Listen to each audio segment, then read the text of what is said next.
Maayong gabi sa tanan. Salamat sa Ginoo sa iya nga padayon nga pagpanalangin sa ato matagusa physical, material, tubos sa tanan spiritual. Salamat sa pagpapahinomdom niya from time to time gikan sa iyang pulong. And tonight, may request everyone to please open your Bible in the book of Psalm 102. Verse 25 to 27. Psalm 102 verse 25 to 27. Kung naana, akong basahon sundo lang sa inyong mga mata. Psalm 102 verse 25 to 27, akong basahon. Of old hast thou laid the foundation of the earth, and the heavens are the work of thy hands. They shall perish, but thou shalt endure. Ye all of them shall wax old like a garment, and a vesture shalt thou change them, and they shall be changed. But thou art the same, and the years shall have no end. Magampo kita, Ginoo, salamat karon nga kabuntagon. Salamat, Lord, sa imong kamaayo. Nagampo kami, Ginoo, nga ikaw, Ginoo, mag-bless sa mga pagtuon karon nga buntag. Ito ginamang tanan, Ginoo. In Jesus' name we pray. Amen. Psalm 102 verse 25 to 27. And this verse is a very common verse, especially the verse 27. Common kina siya. Kapag nandiyan ni King David that thou art the same, the years shall have no end. The years shall have no end. And kung imong tanawon ang background actually ani nga chapter, kung imong tanawon sa verse 1 or sa ubos sa chapter Psalm 102, a prayer of the afflicted when he is overwhelmed and poured out his complaint before God. So, this time the psalmist cries out in pain. Muna pa yun sa verse 1, hear my prayer, O Lord, and let my cry come unto thee. Hide not thy face from me in the day when I am in trouble. So, klaro kayo na magzoon na ang feeling, ang emotion na sa nagasulat is, he was actually afflicted, crying before God. And let my cry come unto thee. And that cry is a literal cry. Nahilak yun. We know one of the prophet that is known as weeping prophet, that is Jeremiah. And napay uban, Peter, sa panahon nga iyang nag-deny, after niya nag-deny si Jesus Christ 3 times, and he wept bitterly. Diba? Hilak siya. So, kung imong tan-awon ng psalmist, his heart was in pain this time. His only relief comes from refocusing on sovereign God and His eternal purposes. Ano pag-abot sa verse 3, ningon pag siya, for my days are consumed like smoke, and my bones are burned as an hearth. Kung imong i-describe lang ba, kung ato lang tan-awon ba, ang na-feel sa psalmist this time, he was actually in pain, heartbroken, and afflicted. But in verse 25 to 27, it was actually saying or talking or telling to the people about a God that have no end, about the unchangeable God. That is why our topic for tonight is this: the unchanging God in the changing world. The unchanging God in this changing world. And we know that every day na nag-change ato. When Jeremiah said these lamentations, that there are new every morning. Kung atong tanawon nga, kung atong ibutang nga, new every morning, meaning every morning there will be a change. Every day there will be a change. Change of plans, change of desire, change of goals sa kinabuhi.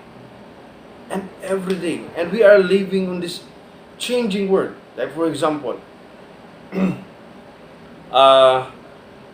mga pila ka tuig, wala ta nagsufferan ni nga pandemic, and this year nagsuffer ta. So change is sudden change from a non-pandemic world to a pandemic. And usap pod ka butang nga naga-change igsoon is ang ato ang edad, di ba? Di gyud na ingon nga porminti wala gyud porminti nga edad diri sa kalibutan, porminti gyud naga-change. And sadly, but in reality, our face, our skins, diba? Ang ato ang mga part sa lawas, ang ato ang mga buhok, diba? Gatas itong kinabuhi, inanay puti, gagawas atong buhok. So we are living in this changeable world. But good thing is, we have that unchangeable God. Dili maotro, dili ma-deform nga Ginoo. And it is our God is in heaven. Our God in heaven. That is why the challenge for today's preaching, let us trust and dwell on the unchangeable God while we are living in the changeable world. We must trust and dwell on the unchangeable God while we are living in the changeable world. There is a quotation that says, only change cannot change. Only the word change cannot change. Ang pag-otro ray dili mo otro. So lisod kay sa sabton, pero kung ato ang sabton ug maayo nga ang pag-utro sa kalibutan, ang pag-utro sa tao, mora gyud na ang di mo otro, meaning muotro gyud tanan ang atong kinaiya. Diba usahay kung nagakatas ang edad sa usa ka tawo, say kini luoran na kayo tungod kay nag-change ang kalibutan. Sa una, active kayo sa pagpangalagad sa Ginoo, karon dili na. Because you are living in a changeable world. But, good thing is, we have that unchangeable God. And the challenge for today is, we must trust and dwell to the unchangeable God, to this changeable world. And there are two reasons why we should dwell and trust on the unchangeable God. First is this: because the handiworks of God was fully focused on Him. The handiworks of God was fully focused on the unchangeable God. John chapter 1 verse 1 to 3. In the beginning was the Word, and the Word was with God, and the Word was God.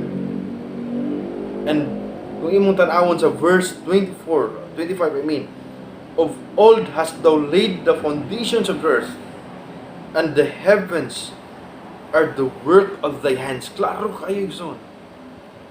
Nga pag-ingon diya sa psalmist, thou hast laid the foundations of the earth, and the heavens are the work of thy hands. Are the work of thy hands.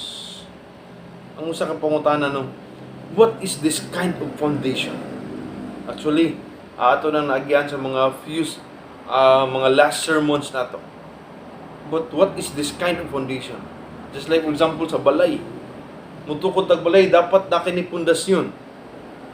Kaya kung ang balay nga walay pundasyon, dali ra kay na siya matumba sa bagyo, matumba og linog. So, kung magtukod kitag balay, dapat na aduna gyud pundasyon. Ug ang kalibutan ni Ison, bagay niya diri, there was laid the foundation of the earth. What is that kind of foundation? Actually, the Bible was so silent of this. But what is more certain, that kind of foundation is the power of God. It is the power of God. There was laid the foundation of the earth, and the heavens are the work of thy hands. this unchangeable God, His handiworks was fully focused on Him. Was fully focused on Him. And because of the creation of God, we can appreciate the Creator of it. But sadly, my son, people today worship the Creator rather than the Creator itself. I mean, they worship the creation than the Creator itself. Daggan ba kayo nakaroon? Kana ganing sa amuan na pa na kanang mga butang, mga kahoy, mga karaan, mga antik, and mga rebulto nga gikan sa pinakaraan nga kahoy. It's because ang ilaha nga pagtanaw na ba that it is a God, that it is an idol, and mo na karon they worship the creation rather than the Creator itself. Not only to worship, but they idolize. Mo na ang pinaka relevant sa ato karon, we idolize. And daghan pa nga mga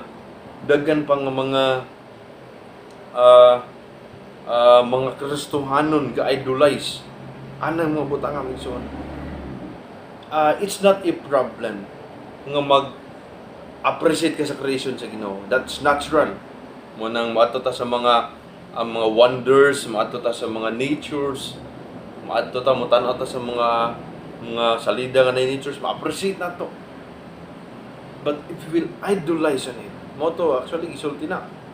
As I remember one of the preaching diri about sa katong couple nga nagakolek og shell, di ba? Sir Jun, yan ang dimension. Because of creation, nagbiyahe sila, adventure sila diri, adto sila dito. Because they idolize the creation, but they don't appreciate the Creator itself. Our unchangeable God, the handiworks of Him was fully focused on Him. And kabalo mo, people who don't believe in God will testify and experience His handiwork. Unang pagninya diri, of old hast thou laid the foundations of the earth, and heavens are the work of thy hands. Pati unbeliever maigsoon nakakitaan ng langit. I mean, ang kawanangan. Pati ang mga unbeliever nakita sa lapad ng kadagatan. Pati mga unbeliever nakita kung unsa katag-as ang mga mountains nga gihimo sa Ginoo. And sometimes people don't appreciate these things. People don't appreciate the Creator of these things. Pero nakita nila ito. And those people who don't believe in God can actually testify and can experience His creation. Na-enjoy nila ang dagat. Na-enjoy nila ang mountains. Na-enjoy nila ang hangin. Na-enjoy nila ang tubig. That was actually the creation of God. They enjoy it. They experience it.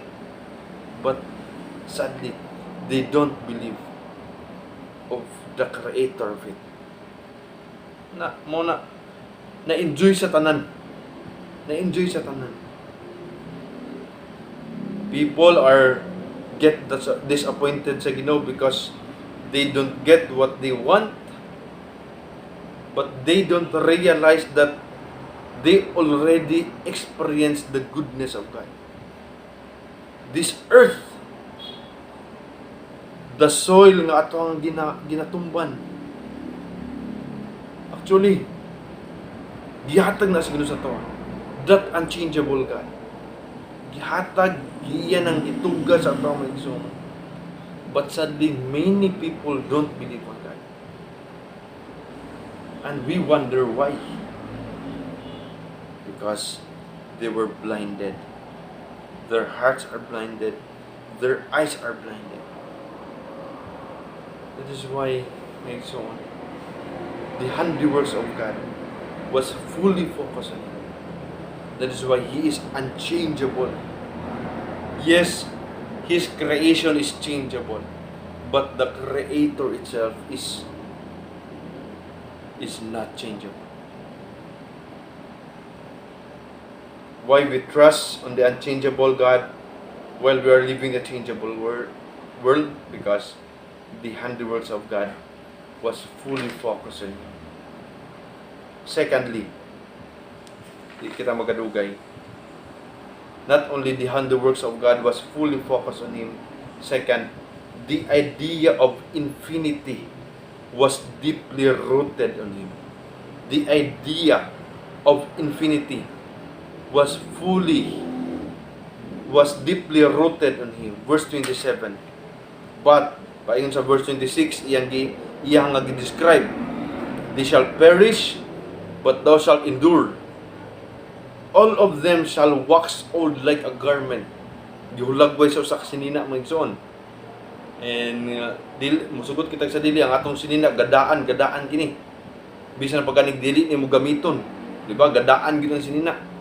Na yung mga sinina natong asay di nato ginagamit kay gusto nato treasure nato ang mahitabo putkuto ng kinikilaga ug madaan ug ilabay na lang nato.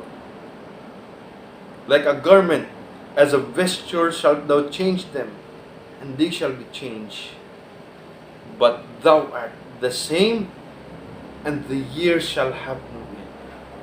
The idea of infinity was deeply rooted on Him. Tag-infinity gani, walay kahumanan. The only number nga na idea of infinity is number 8, di ba? 8. Walay kahumanan number 8. Bisan drawing ko ni mo na, porminti ko na. The idea of infinity was deeply rooted on Him. The infinity of God is that perfection of God by which He is free from all limitations. And three parts of infinity, my son, His absolute perfection. His absolute perfection. Thou art the same.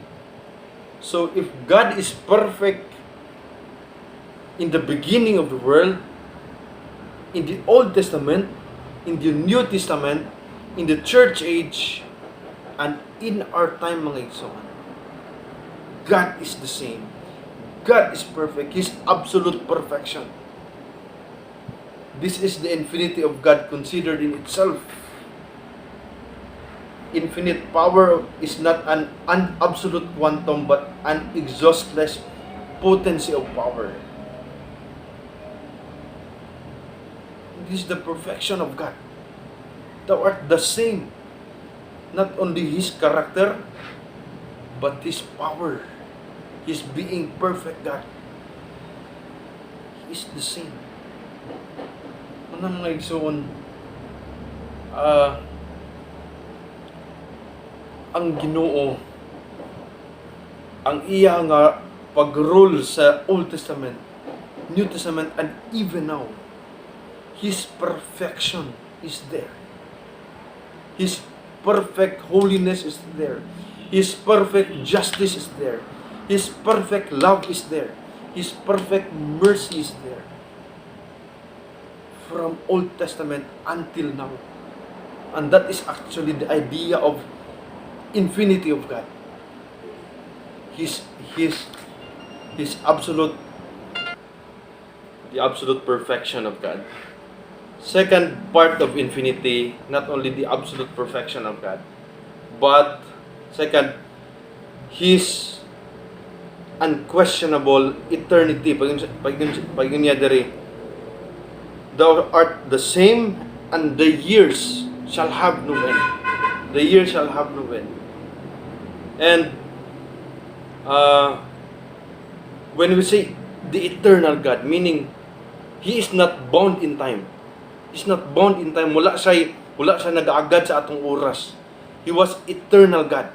Kung ang description ana sa mga maestro sa online zone, if mo ni ang eternal sa Ginoo, eternality sa Ginoo, I mean, mo ni ang oras. Mo ni ang oras. Ang oras nato, ang eternal sa Ginoo na dire. So dili gyud bound ang Ginoo. He was not bounded with time. Jesus Christ was only bounded with time because he was incarnated here as a human, diba? But God in His eternality po niya diya, and the years shall have no end. About the unquestionable eternity. When in fact, pag-ingon sa Isaiah, the Prince of Peace, the everlasting Father, Christ meets our need now and for eternity. That is why, my son, the eternal God was planning our life and even to the future. Because He is eternal. He is eternal. So at ang nahitabo sa to karon, buta to Merkulis pa ta karon. Pero kabalo na ang Ginoo sa unahan nga naman. He is eternal. Wala nagkaagad ang Ginoo sa unsay Merkulis lang. Kung unsa ang Huwebes lang. Kung unsa ang Bernes lang. Dili igsoon. He is an eternal God and the years shall have no end. Mingon to siya. And not only the years, His unquestionable eternity. Third, His immeasurable immensity. His immeasurable immensity.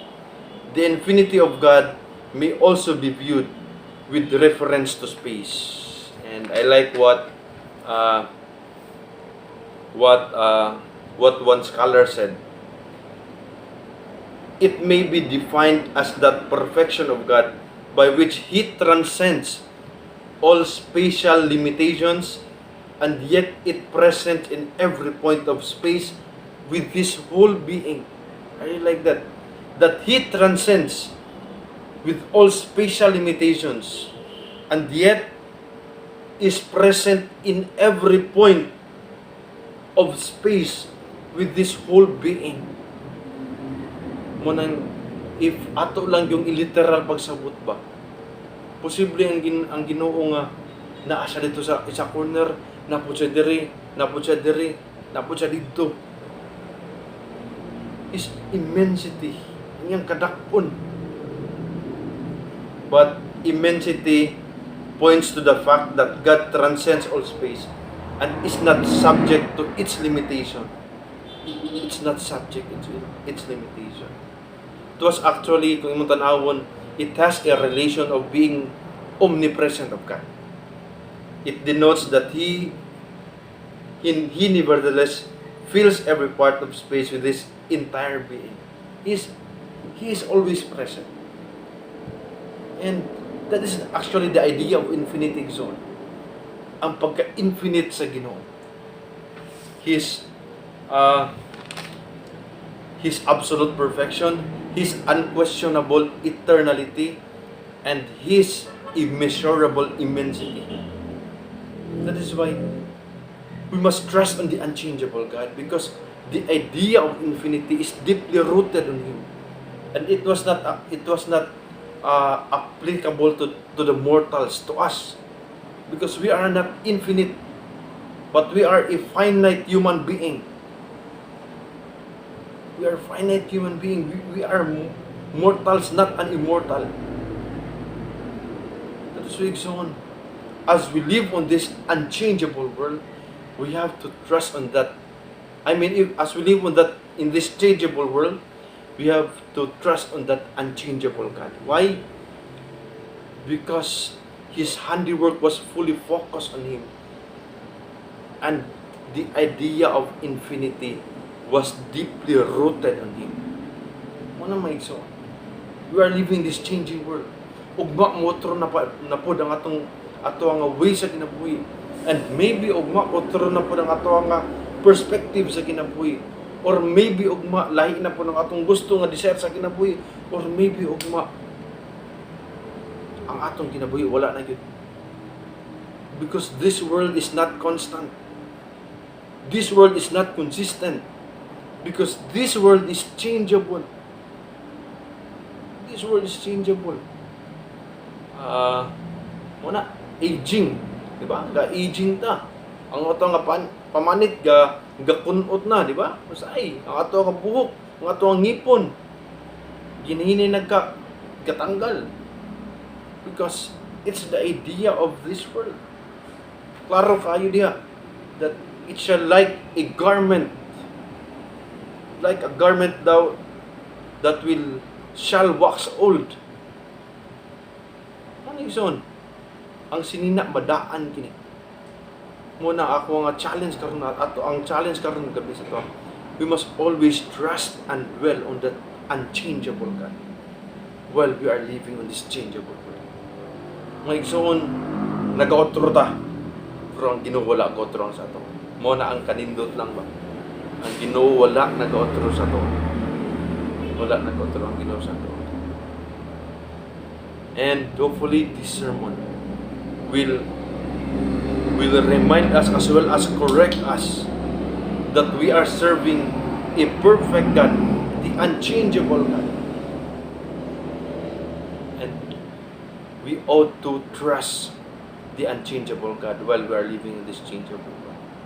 Hopefully, nga nakita na tunan. Medyo lisod lang kaysa sabton about sa infinity. Lisod kaysa idigki na itong maayo because we are talking about God. And we can fully know God. Di na ito fully hibalan ang Ginoo. But we can learn to Him, from Him, and we can learn to His character through the Bible. Unsa ang sulti sa to sa Biblia. Mo nung gibutan diri verse 25, the handiworks of God was fully focused on Him. And the idea of infinity was deeply rooted to Him. That's why baluno nato na nga truth ng Igsoon nga nakitay unchangeable God. And God bless everyone and see you next Wednesday.